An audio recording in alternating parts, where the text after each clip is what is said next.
હાલો આપણે સવારમાં પહોંચી ગયા છીએ દુકાને અને મફતને હાર્દિકભાઈને હેલ પી લીધી છે. જો એમને હેલ પાઈ પાઈ એમનું મોઢું કેવું છે તમે જુઓ. અને આપણને તો મજા જ હોય, હેલ પીવાની કેવી મજા આવે. હાલો મિત્રો, બધાને ગુડ મોર્નિંગ. આજે બહુ મોડું જગાણું છે એટલે જો 12 વાગી ગયા છે હાલ અત્યારે. અને આપણે હવે થઈ ગયા છીએ કમ્પ્લીટ નાહી ધોઈને. અને હવે બોર પછી જવાનું છે કારણ કે તડકો બહુ છે એટલે અત્યારે નથી જવાનું, સાળંગપુર બોર પછી જવાનું છે. અને તમે આગળ બ્લોકને જોતા રહેજો. હા, કારણ કે ગાડી એક છે અને જણા સીવી કમ કે 5-6 જણા છે એટલે એક ગાડીમાં તો ન હાલે. આપણે કેટીએમ પડી જોઈ લો કમ્પ્લીટ. એટલે આગળ બતાવીશ. હજી બધા પ્લાન કંઈક કરે છે નાવા જવાનો, સ્વિમિંગ પુલમાં નાવા જવાનો પ્લાન કરે છે એટલે આપણે સ્વિમિંગ પુલમાં પણ નાવા જવાનું છે. 2-3 જણા વાટે છે એ દોસ્તાર, એને મળવાનું છે. હાલો મિત્રો, આમ અત્યારે જાય છે રેભાઈ ઘેરે અને પ્રસાદી લેવાની છે અને દાદા બેહાર્યા ને એટલે પછી નાવા જવાનું છે. તો હાલો મળ્યા હવે ત્યાં જઈ. પાછા આપણે વળી આવી ગયા છીએ દુકાને, કારણ કે રવિભાઈનો આગ્રહ એટલો હતો તો આપણે એમને થોડી કાંઈ ના પાડવાનું હોય. જો મફતને લીંબુ સોડા પીવાનું ચાલુ કરી દીધું છે.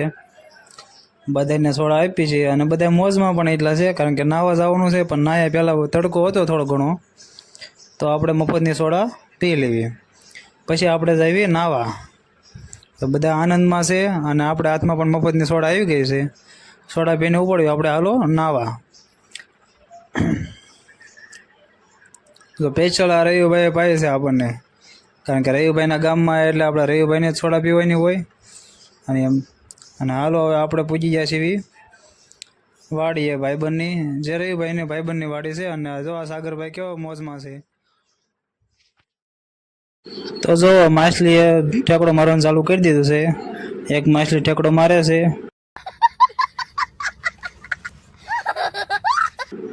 અને હવે આગળ હવે બીજી માછલી પણ હવે ઠેકડો મારશે.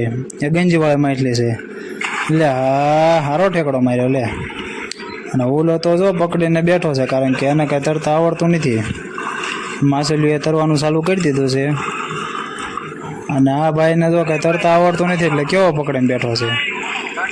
હા, એ કે આપણે ઠેકડો નથી મારવાનો, કે આપણને કાંઈ તરતા આવડતું નથી. જો સબસબિયા કરે જો અહીંયા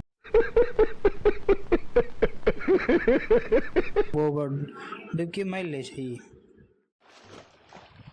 હાલો આપણે ધૂપકો એક મારવાનો છે.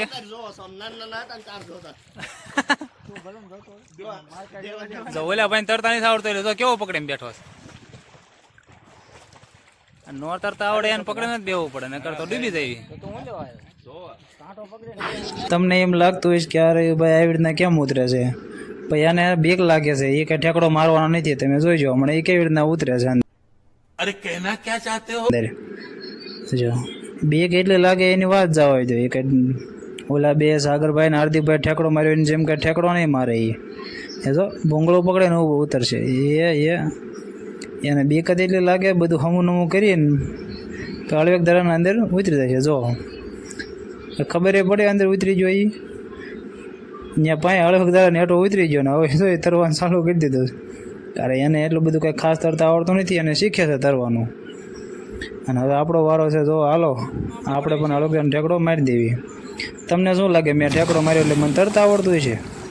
ના ભાઈ ના, આપણે હેઠે અહીંયા દોરડું પકડી રાખ્યું. જો દોરડું મૂકવાનું નહીં ને કરતો અંદર વ્યા દે. આપણે થોડા માછલી જીવી,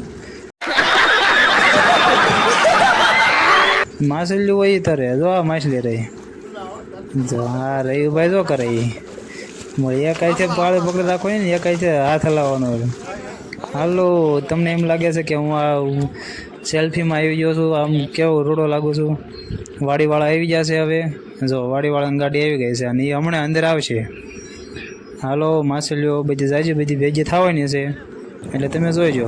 જો રવિભાઈ તરવા માંડ્યા છે એટલે એને તરતા પણ આવડી જાય છે, મને એવું લાગે છે જોયામાં કે હળવે રવિભાઈ પણ તરતા શીખી જાય છે. એટલે હાર્દિકભાઈને સારું આવડે. લે પાણીમાં માછલી, પાણીવાળી માછલી કહેવાય. હા લે તો હળવે જાજી માછલીઓ ભેગી થઈ ગઈ છે અને હમણાં તો બહુ જાયજી માછલી ભેગી થઈ છે, તમે જોઈજો. તો ડૂબકી આમ મરે, તમને ડૂબકી મારતા શીખવાડું. જો આવડી ગયું હોય તો કોમેન્ટ કરજો, અને જેને આવડતું હોય એને કોમેન્ટ કરજો, ન આવડતું હોય એ પણ કોમેન્ટ કરજો કે ડૂબકી આવી રીતના મરાય. હા, આપણને નથી આવડતું પણ આ ડૂબકી. તમને શું લાગે છે કે આ ભાઈબંધ આ પાળે પકડીને ઊભો છે, આ એટલી બધી પાળે પકડી રાખે છે ને એમ બધા આને શું કરવી છે? પણ તમને એની હકીકત ખબર જ નથી કે એ ભાઈબંધ ડૂબકી પણ નથી મારતો. ત્યાં પાળે પકડીને બેઠો તો હતો, પણ એને ડૂબકી મારો એની એટલી બીક લાગે, માથું પણ પલાળતો નથી. તો બધા એમાં બધા જબરદસ્તી આને ડૂબાડવી છે. જો હા, જો એ ભાઈબંધને એની શકલ જોવો તમે, જો એકવાર જોવો. આ ભાઈબંધને આપણે ડૂબાડવાનો છે, પણ એ ડૂબતો નથી. અને માછલીઓ બહુ જાજી ભેગી થઈ ગઈ છે નાવામાં, એટલે તેમ જો ન તરતા આવડતું હોય એ બધા કાંઠે દે છે. હાર્દિકભાઈ આપણે યારે બહુ પાવર કરતા હતા, એટલે આપણે એકાઈથી બાળે પકડીને બીજા અહીંથી એને તરત ડૂબાડી દીધા, એટલે બીજી વાર આપણે યારે હવા ન કરે.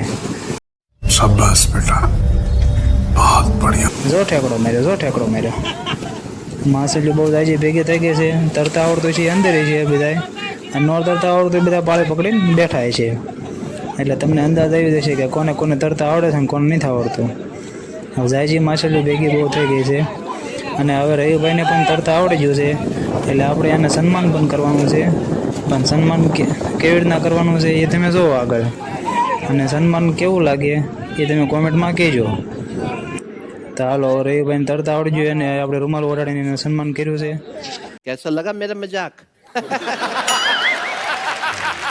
જો કેટલા આનંદ મોજમાં છે, કારણ કે એને આપણે એક રૂમાલ આપ્યો છે. હવે આપણે નાહી લીધું તું, બહુ નાહીને ભૂખ જ એવી લાગી હતી, એની વાત જવા દો. એટલી ભૂખ લાગી હતી કે ત્રણે હવે શાક ને રોટલી સોળીને ઉપાડ્યું છે. હવે જો આશા 3 સોટા ગોળીંદા વાળવાનું ચાલુ કરી દીધું છે. ઠંડી સાઈજ હતી, આરે નાસ્તો હતો, અને બધા આશા 3 સોટા છે, કારણ કે ભૂખ જ એવી લાગી હતી. ખાઈને આપણે નીકળી ગયા હતા સાળંગપુર જતા આપણને વચ્ચે મળી ગયું કેન્ટીન. તો આપણે બદામ શેક પી લીધો છે. હવે બદામ શેક પીધો પછી હાર્દિકભાઈ તરબૂચની ડીશ લઈને આવ્યા હતા, કેમ કે સાથે તરબૂચ પણ હતું, તો પણ ઠંડુ પણ મળી ગયું છે. જો બધા કેટલા મોજમાં છે, કારણ કે ઠંડુ એટલું મળે, બદામ શેક કોને મફત ન મળે, એટલે મફતનો આપણને મળી ગયો બદામ શેક. હાલો, બદામ શેક ને તરબૂચ તો ખાઈ લીધો. હવે આપણે આગળ સાળંગપુર જે પૂગવાનું છે એ તમને ઘણું બધું બતાવવાનું છે. જો રવિભાઈ તો ફૂલ થઈને આવ્યા છે, હવે થોડા અડે તરબૂચ. હાલ આપણે પાછા સાળંગપુરમાં પૂગી ગયા છીએ, દાદાના સાનિધ્યમાં. બધા કેવા થાકીને બેઠા છે, રાહ જોઈ છે. 2-3 દોસ્તાર બીજા આવે છે, એટલે રાહ જોઈ છે. જો મંદિરમાં ઘણું બધું પબ્લિક આવી ગયું છે, કારણ કે આજે હનુમાન જયંતિ છે, એટલે માણસો તો દેખાય છે. અને સાંજનો કેવો પ્રોગ્રામ છે એ પણ તમને બતાવીશું. જો રાતનું લાઇટિંગ તમે જુઓ, હું તમને બતાવી દઉં. જો રાતે આવું લાઇટિંગ થાય છે, અને એટલું માણસો પણ આવી ગયો છે. અને આ સમય થઈ ગયો છે આપણે આરતી ટાઈમ એટલે 6:30-7 વાગી ગયા છે અત્યારે હાલમાં, અને આ બધું પબ્લિક જામી ગયું છે. એટલે તમે જોઈ શકો કેટલું માણસો છે, કારણ કે આજે હનુમાન જયંતિ છે, એટલે હનુમાન જયંતિના દિવસે આટલું માણસો તો હોય જ તે. આ વિડીયોમાં તો ઓછું દેખાય છે, પણ હાલવાની પણ જગ્યા નથી, એટલું માણસો છે. અને મંદિર પણ બહુ ખૂબ જ સારું ડેકોરેશન કર્યું છે, કારણ કામકાજ સારું છે. દાદાનો બર્થડે હોય એટલે થોડુંક મૂંઝાવાનું હોય, મોડી વાત હોય. જો દાદા પણ મોજમાં, અને એના બધા ભક્તો પણ મોજમાં છે. હા, હવે આરતીનો ટાઈમ પૂરો થઈ ગયો છે, અને હવે ભૂખ પણ લાગી છે, અને પ્રસાદીની રાહ જોઈને બેઠા છીએ ક્યારે પ્રસાદીનું ચાલુ કરે અને આપણે પ્રસાદી લેવા પૂગી જઈએ. પ્રસાદીમાં એટલી ગર્દી છે, વારો આવે તો સારું છે, માંડ વારો આવવાનો છે એવું લાગે છે. હાલ તમે જોઈ શકો છો, આ બધા પ્રસાદી લેવા નીકળી ગયા છે. ભોજનાલય ચાલુ કરી દીધું છે, શ્રી કષ્ટભંજન દેવ ભોજનાલય. જો બધા કેટલી ભીડ છે, ગર્દી એટલી છે એની વાત જવા દો. અને આપણો પણ વારો આવી ગયો છે, અને હાલ આપણે પણ હવે જો લાઈનમાં ઊભા રહી ગયા છીએ. થાળી મળી ગઈ છે, વાટકો મળી ગયો છે, ગમે એમ માથું મારીને ગીરી ગયા આપણે અંદર, કારણ કે નકર લાઈનમાં ઊભા રહે વારો નહોતો આવે એવું, એટલે લાઈન કોઈ દે ને માથું મારીને ગીરી ગયા હતા. અને હાલો પ્રસાદી લઈ લેવી. હાલો મિત્રો, પ્રસાદી લઈને હવે આપણે કમ્પ્લીટ ફૂલ થઈ ગયા છીએ. જો પેટ ભરીને ખાઈ લીધું છે. હા. અને વ્લોગને બહુ વધારે કંટાળો ન આવે એટલે હવે આપણે વ્લોગને પૂરો કર્યો છે. બધાને જય કષ્ટભંજન દેવ કોમેન્ટમાં લખી નાખજો.